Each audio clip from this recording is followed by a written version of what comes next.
besar Muhammad sallallahu alaihi wasallam. Asmal wara fitratan a'lahu nasaban. Dianya tuh Nabi besar Muhammad Sallallahu alaihi wasallam. Setinggi-tinggi manusia atas kejadiannya. Jadi Nabi kita itu paling hebat kejadiannya, paling cakep orangnya, paling handsome, paling ganteng, paling rupawan, ya, gak ada bandingannya. Ciptaan Allah yang tidak ada bandingannya dengan ciptaan Allah yang lain.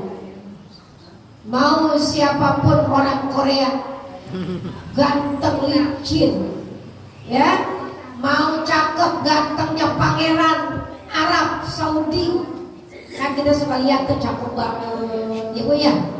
Ibu lihat lagi ganteng bintang film manapun, bahkan orang yang paling juara ganteng, juara cakep sedunia, gak ada yang menandingi baginda Nabi kita Muhammad Sallallahu alaihi wasallam.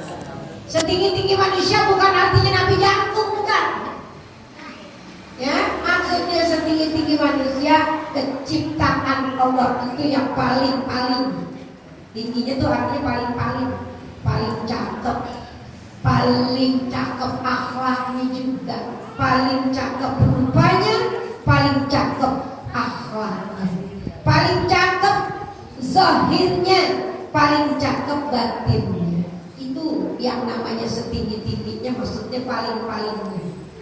Dibandingin makhluk Allah yang lain, hatta dibandingin sama Nabi Allah Yusuf alaihissalam, kan paling ganteng tuh, ya. Ibu-ibu sosialita yang lagi pada duduk bareng-bareng, nyonya-nyonya besar, medem-medem lagi pada duduk. Keluar Nabi Allah Yusuf, ngeliat pada kesem-sem, ngupas buahan, nggak dikupas buahnya, tangannya, ya, kena pisau semuanya. Saking begitu takjub akan kegantengan, ketampanan Nabi Allah Yusuf alaihissalam. Itu pun bila disandingkan dengan Nabi Muhammad Sallallahu alaihi wasallam, gak ada makhluk yang bisa menandingi. Bahkan Nabi Allah Yusuf cakepnya membuat orang lain tangannya terluka, tapi gantengnya Nabi Muhammad SAW membuat orang lain pada terpesona. Akhlaknya, wajahnya, tutur katanya. Makanya di sini setinggi-tinggi manusia atas kejadiannya, paling-palingnya kejadian manusia ada dalam diri Nabi besar. Setinggi-tinggi atas mereka keturunannya, nasaban. Nabi kita bukan keturunan orang biasa, bangsawan Quraisy.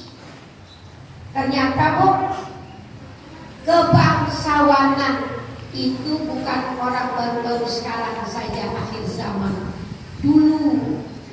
Dari dulu sudah memang ada kebangsawanan itu. Buktinya Nabi dilahirkan dari kalangan bangsawan, bukan orang biasa, ya. Makanya orang sekarang aja telat pada dibanggain kebangsawanannya, ya, telat diniari baru bangga kebangsawanannya. Turunan itu darah biru, orang merah juga biru aja. Ya, jadi orang sekarang mau terlambat ngaku bangsawan, lebih dulu ada dalam sosok baginda Nabi wa Azizuna Muhammad sallallahu alaihi wasallam. Jadi kita beruntung dan sangat bangga dengan beliau. Makanya kita jadikan beliau panutan dalam setiap langkah hidup kita, agar kita selamat mengikuti beliau di dunia selamat, di akhirat selamat barisan Nabi Muhammad SAW.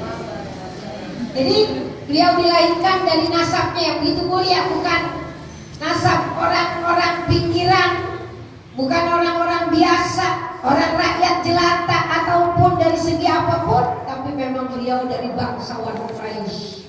Makanya beliau punya paman paling disegani oleh bangsawan Quraisy yang lain, Abu Jahal, Abu Gosok.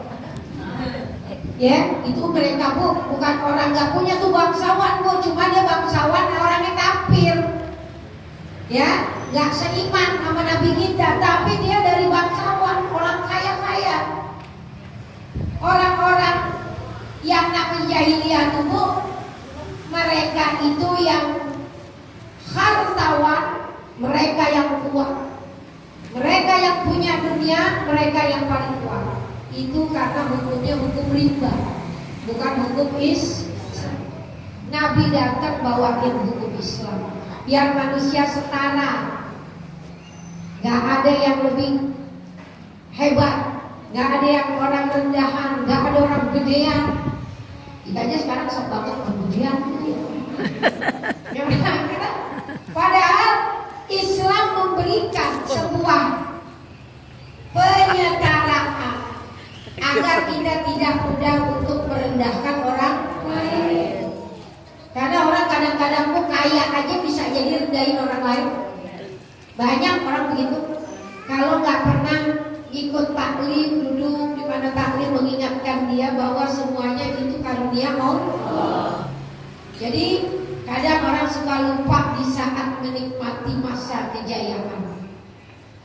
Padahal masa kejayaan itu kalau emang Allah mau ambil gampang, Allah mau kembaliin lagi kejayaannya kepada yang dulu, bisa apa enggak?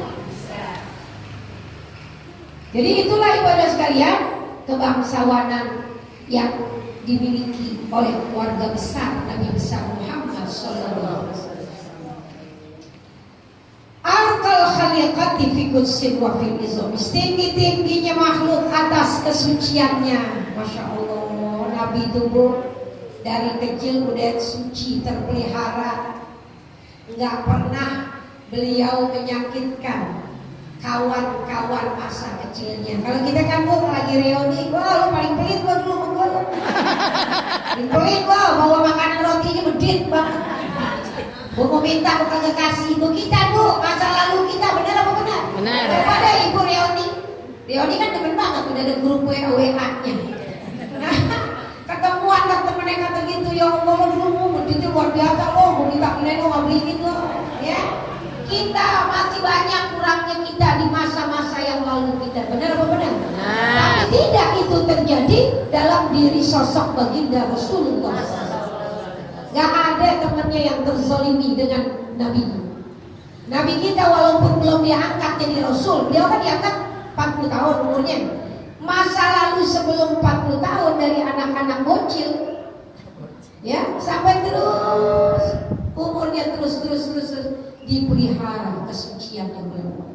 Nggak pernah sama temennya berebutan. Kita kan kecil berebutan aja. Lo nggak kasih gua sekat biar gedebuk aja anak orang benjol. Kita yang sekat. Benar apa benar? Berebutan mainan, jambak-jambakan, boneka sebagainya. Nimpuk dia, balik lagi, nimpuk lagi, itu kita masa lalu. Ya, coba teman main kita masih kecil dulu. Ya bu ya, Masya Allah.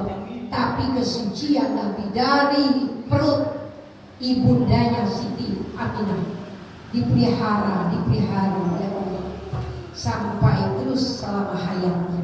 Makanya bagi sekalian, beliau itu setinggi-tinggi makhluk, setinggi-tinggi kesuciannya dalam keagungan, kehormatan dan kemuliaan dipelihara oleh Allah. Kalau kita kan kadang-kadang orang sanjung, agung gitu, oh kan namanya naik, sampai kerek. Lama-lama ada yang gak demen sama kita, jatuh nama kita. Jatuh nama kita, ada aja kurang kita, betul apa betul? Apalagi orang yang dijatuhin emang kepengennya naik dulu, kagak ada puji. Wah, kesel banget, kagak ada puji, pokoknya banget dipuji orang. Gak ada manusia pun demennya diangkat. Maunya berteman berbesti, maunya dia ngangkat dia, kalau nggak mau angkat nggak mau berhenti bestian begitu. Ada manusia nyari pujian manusia, capek, jangan cari pujian manusia. Manusia kan lu nggak bisa memuaskan kita. Kita cari kepuasan sama pujian manusia tak akan selamanya kita bisa dapatkan. Sekali waktu bolehlah, pasti pun rasain dia muji kita. Tapi lain waktu, namanya manusia nggak bisa kita maintain terus-menerus perasaannya luar kendali kita. Kita nggak bisa bikin orang senang mau puas-puan ini yang duduk di sini senang mau ustaz dan ustaz semua. Saya mah kagak mikirin begitu. Yang saya pikirin mah biar Allah yang senang aja ke saya, nanti ibu ikut senang ke saya. Kenapa manusia jangan dicari senangnya? Jangan capek. Ya, akhirnya kita sibuk jaga penilaian manusia. Di sana sini kita jaim, jaga image. Sahabat hari branding image, jual image sama orang lain. Lama-lama pakai topeng kemana-mana gitu. Kenapa? Kenapa kita harus pakai topeng? Aslinya kita, ya Allah, banyak banget aibnya di depan orang, demi dipuji sana, dipuji sini. Ikhlas saja kepada Allah, minta perbuatan saya dibimbing oleh-Mu ya Allah.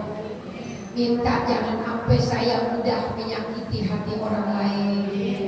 Pelihara diri saya, jangan mudah melakukan dosa maksiat. Nggak kita cari daripada penilaian orang.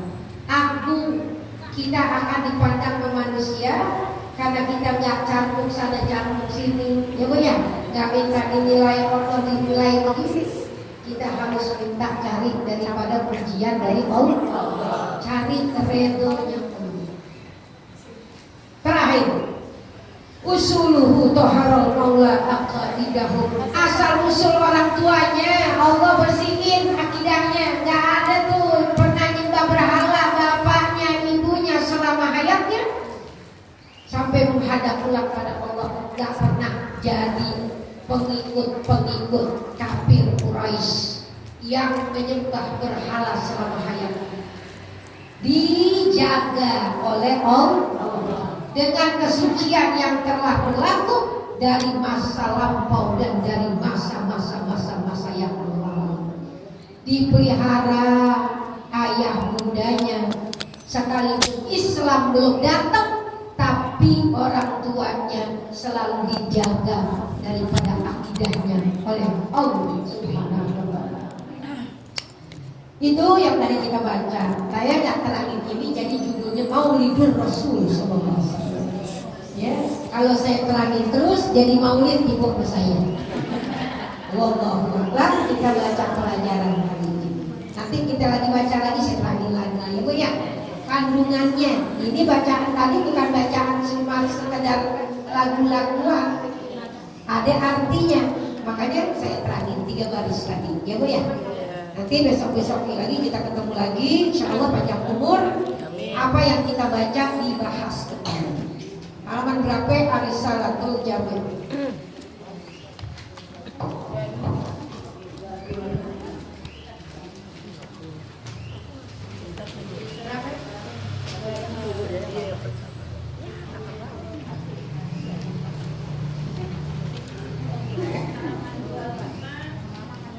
Garis?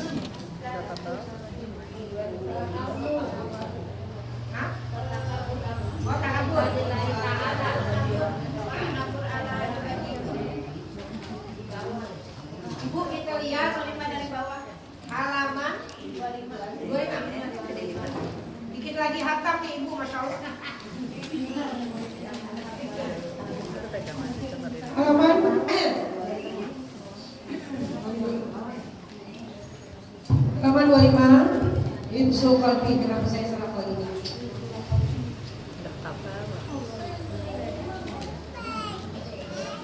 Halaman 25 Hibzul qalbi. Watakabur baris kali itu 2, 3, 4, 5. Tuh 2, 3, 4, 5. Baris kelima dari bawah. Udah ketemu. Bismillahirrahmanirrahim. Watakabur ala ibadillahi ta'ala.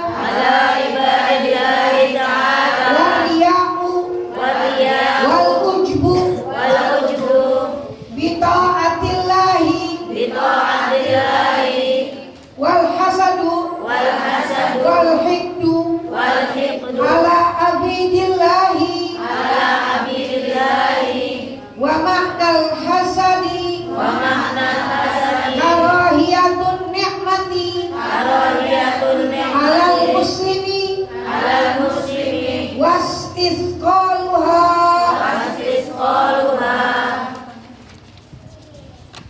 wa minhal israru ala maksiatillahi wal bukhlu bima aujaballahu ta'ala. Bismillahirrahmanirrahim. Hari ini belajar maksiat hati yang berupa takabur. Maksiat hati banyak, ya. Udah saya terangin separuh.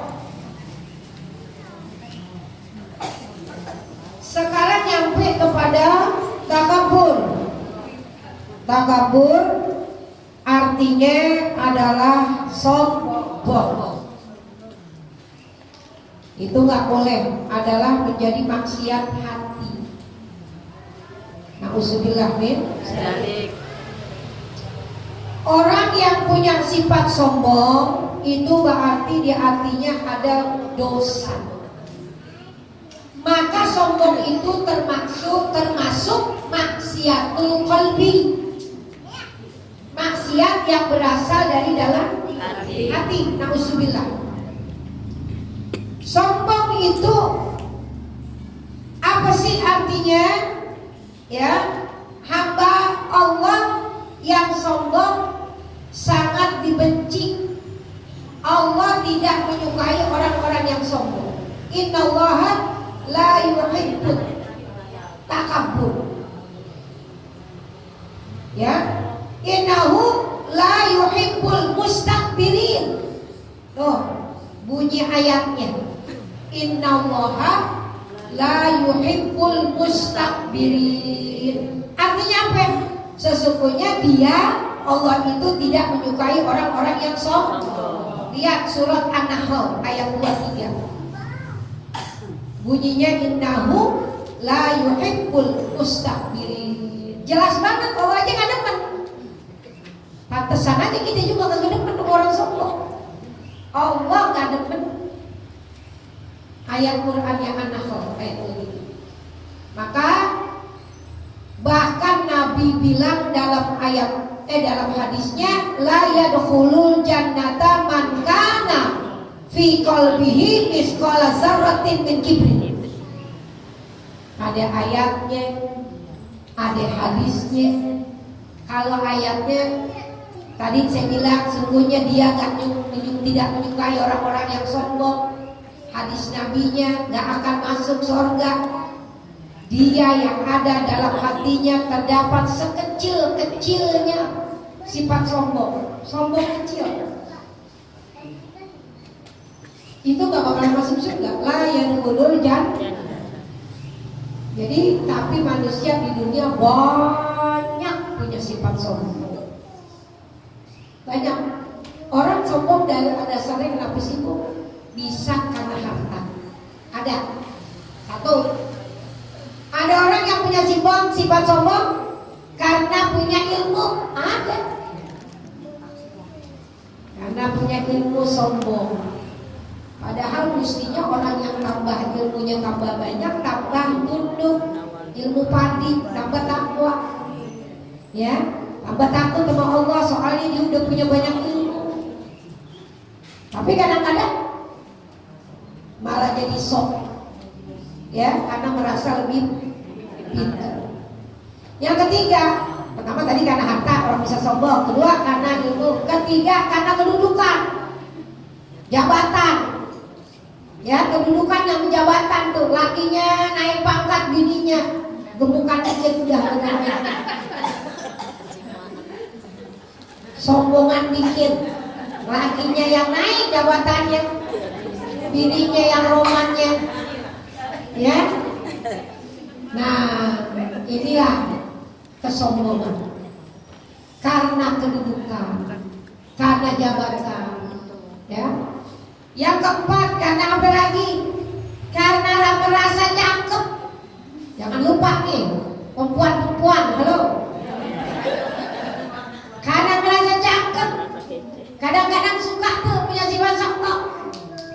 Ya, padahal orang merasa kalau udah cakep ada yang lebih cakep.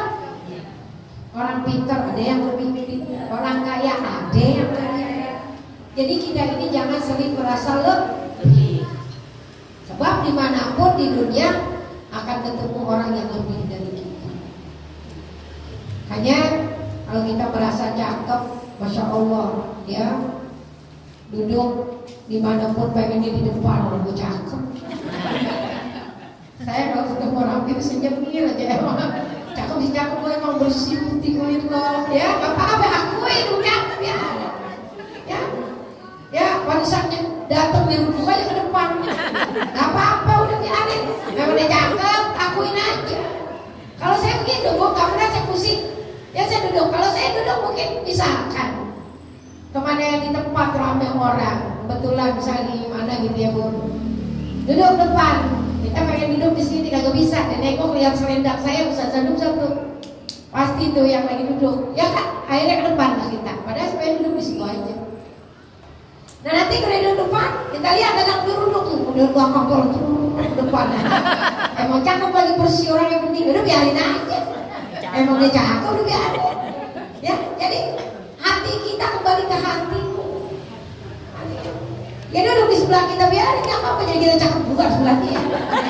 Ambil positifnya. Jangan mau duduk turun kayak kecakepan aja. Udah biarin aja. Kayak kecakepan ribet banget mulutnya. Ya jangan ambil santai kok, take it easy kata orang. Ya ambil gampangnya aja. Lihat ke saya deh, ambil gampangnya aja saya. Orang mau salaman, mau cium tangan, saya kasih. Mau salaman mungkin ilmunya sama saya, ya silakan. Dulu seperguruan kali sama saya dia, ya boleh. Saya mau katakan kenapa? Ya dia mau cium tangan saya kasih, dia mau salaman merasa ilmunya sama saya, ayo. Nggak jadi bro, nggak jadi mungkin saya.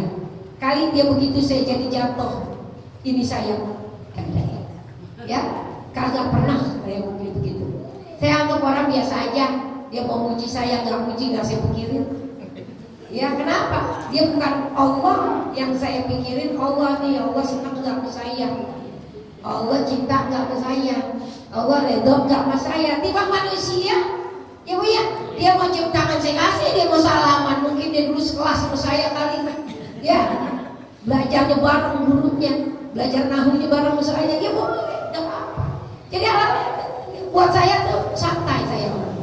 Jadi kalau itu tahu santai saja. Makanya pada sekalian kita pun ngeliat orang cakep biarin, yang cakep duduk sini, belah saya. Kan enak, duduk sebelah orang cakep. Jadi orang habis lihat dia lihat kita, ya Bu ya.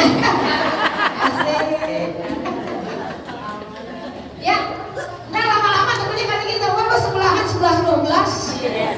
Jadi 13 ini siapa saya? Buat yang ngomong pengen ikut juga dia.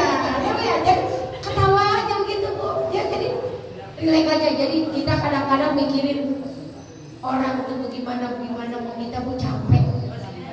Jangan. Jadi akhirnya kita begini, sama siapa kita cerita, kamu begini, ya Bu ya, kita begini, nulis begini, kan akhirnya kita status deh. Ya, orang yang membenciku tidak akan aku pikirkan. Buktinya lo ketik.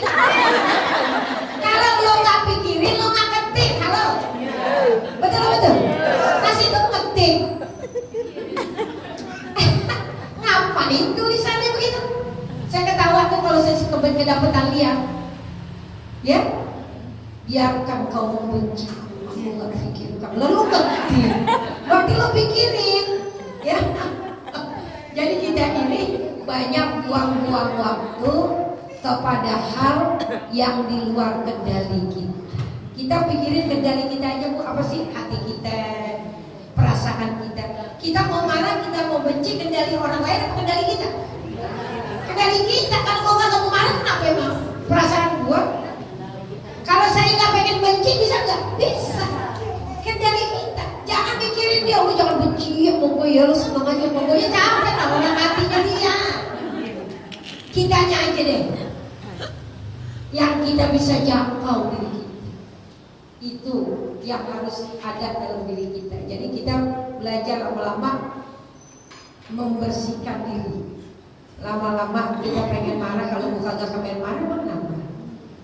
Kan ada tuh di dalam hati kita pertanyaan itu yang pengen, gak pengen marah, bagusan gak marah kayak gini. Ya mau gak jadi marah.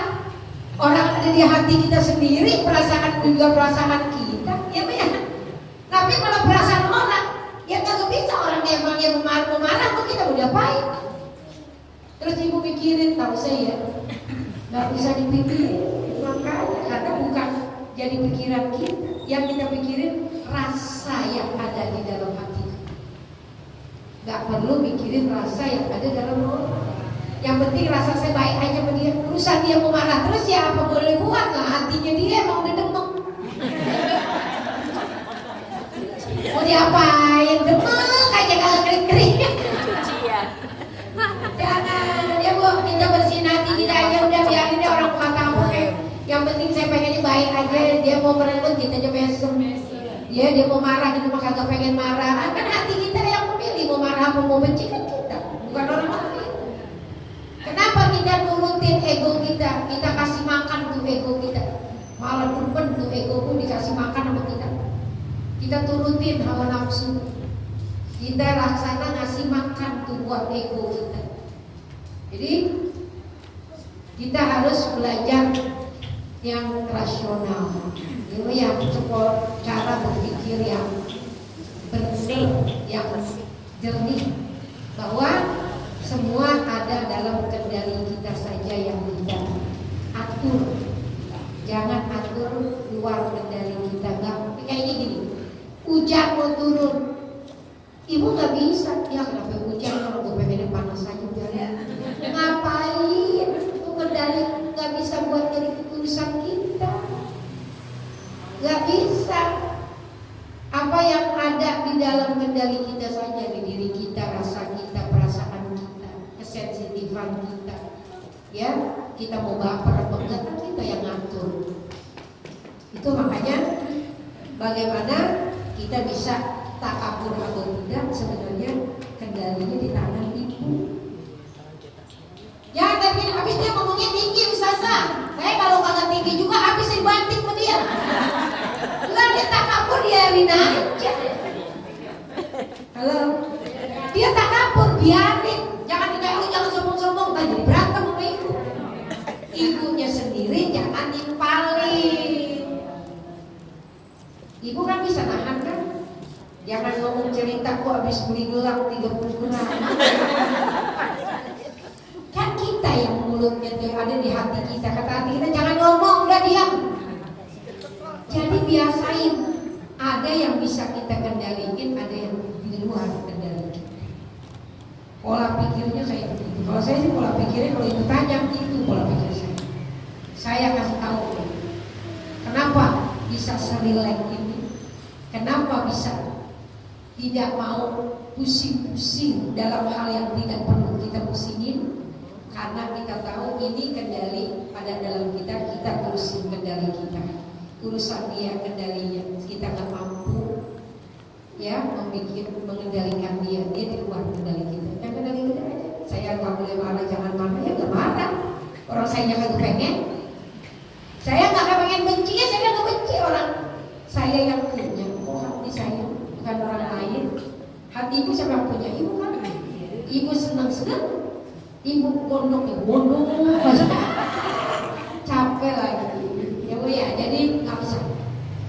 Ibu nggak sombong juga kendalinya ibu. Bisa aja ibu punya sesuatu, punya gelang, punya cincin, punya emas, punya mobil, punya rumah, bisa aja kan kalau nggak sombong bisa. Bisa. Orang kendalinya di ibu. Orang mau lihatnya sombong terserah. Yang penting dari diri kita tidak memilih kesombongan yang menjadi tabiat kita. Itu kalau buat perilaku gitu. Lagi untuk apa sih sombong? Orang lama-lama nggak dengar. Kita nih, kita berteman sama orang, nggak ujuk-ujuk kita kirim foto kita lagi dekat pesawat. Nggak usah di mobil deh, mobil banyak tuh di depan, mobil semua di toilet. Pesawat deh, yang kerenan dikit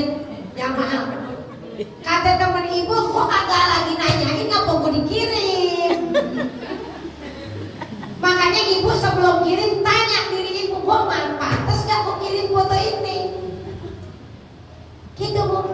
Kalau ibu ngirim sama anak ibu nggak apa-apa. Ibu punya anak nih kagak ngikut, ibu lagi pergi umroh, ibu lagi di Singapura, ibu lagi pergi kemana, ibu kirimin foto ke pesawat sama anak ibu, terserah. Anak itu kendali ibu. Ibu bisa panggil kok kalau dia salah, bener nggak? Kalau orang lain bisa, ya kagak lah. Ibu kasih temen ibu, wah, fotonya, mau kirim gua lagi di dekat pesawat. Orang yang hatinya kotor, lihat begini, mau dinampang, mau pamer. Halo, salah nggak orang ngomong gitu? Ya kagak, ibu yang begitu. Coba kalau ibu ngasihnya kepada anak di grup family, di grup ibu yang ada suami, ada anak-anak, di mama sama si papa, ya, lagi udah sampai di sini ya, di airport ini, sampai di London, airport Heathrow kiri, anaknya girang dia, bukan pamer, bener nggak? Wah, papa mama udah nyampe, alhamdulillah selamat. Ibu ya kan gitu. Coba kasih teman-teman ibu, gua besti gua kirim ya. Pas nyampe, dia pamer gua nyari bolong, gua lagi pusing-pusing ya. Tuh kalau hati orang jelek, hati orang jelek akan begitu. Gua lagi susah-susah biar foto yang keren-keren. Kalau hati teman kita baik, lihat deh cakep lo, kapan dia gak punya duit kayak dia, kapan gak bisa punya rezeki putih kayak dia. Itu kalau orang yang biasa-biasa aja, tapi kan temen ibu kan gak tahu hatinya kayak apa. Biar ibu temen deket bu, kita gak tahu hati dalamnya hati soal hati dalamnya gak tahu. Wah saya paling awet kalau ngomong hati. Karena kalau ada anak saya si kakak, udah jangan kasih duit ke rumah kalau soal hati. Itu kenapa? Karena itu kita ini mesti tanya diri kita kalau memang sebelum melakukan sesuatu, kira-kira perasaan orang lain bisa kita kendaliin apa enggak ya? Kan nggak bisa kita kendaliin, nggak usah saya kirim yang model begitu kan. Saya kirim sama bocah saya aja yang